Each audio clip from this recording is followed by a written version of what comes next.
Hi mga ka-Oregon! Welcome back! Ayan! Alam niyo po ba kung paano paggagawa ng candle? Yan po ang candle. Ay ate, ganyan lang siya, nilalagyan tubig, tutunawin lang yan. Okay. Ayan po yung unang process. Soy wax. Tutunawin po muna. Kasi wala yung amoy. Parang mild. Parang wax na ate. Wax po siya talaga. Wax nga. Ayan na. Bumababa na. Yan, may ano rin yan. Yan, mayroon din palang ano. May sukat din kung ilan lang yan. Pound yung wax na yan. Nawang. Supposedly, pero hindi ko na Hindi mo na sinukat. sinukat. Kung nilipat mo na dito, dapat para malapit ka. Lipat mo.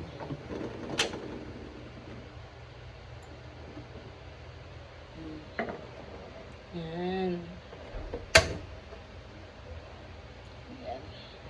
DIY po siya ng candle. Nakakatuwa po ang kanyang mga lagayan ng candle. Maliliit.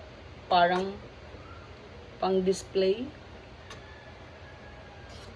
Ayan, candle wax. Galingan na may kutsara ka din. Spatula. Ayan. Spatula. Pamangkin ko po ang gumagawa. Ito yung tawag, spatula. Libangan niya po yan.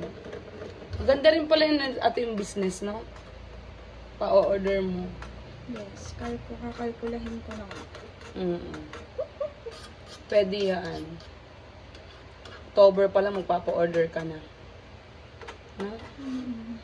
Ayan po. Tinutunaw niya po yan.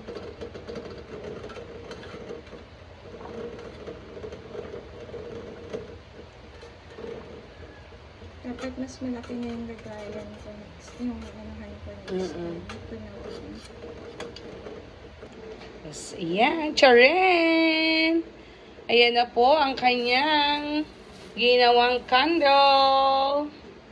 Ayan. Scented po yan. Kaya mayroon siyang flower na nakalagay. Ayan. Vanilla ang amoy.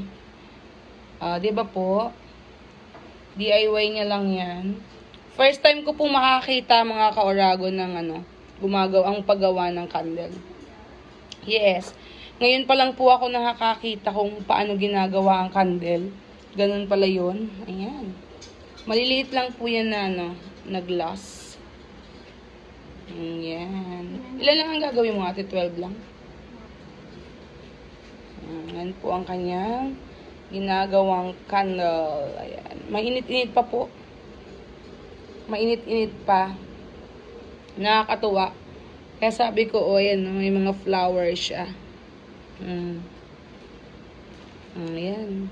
First time ko maglagay ng flowers. Hapay ate. Dapat gitna lang siya. Ayan.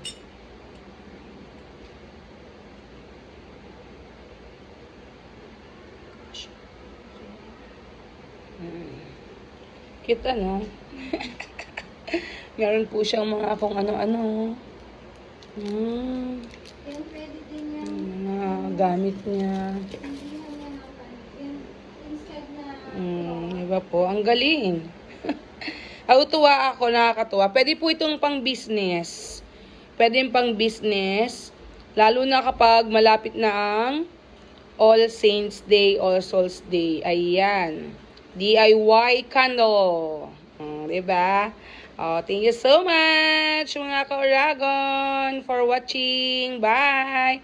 God bless and ingat po tayo palagi. Love you!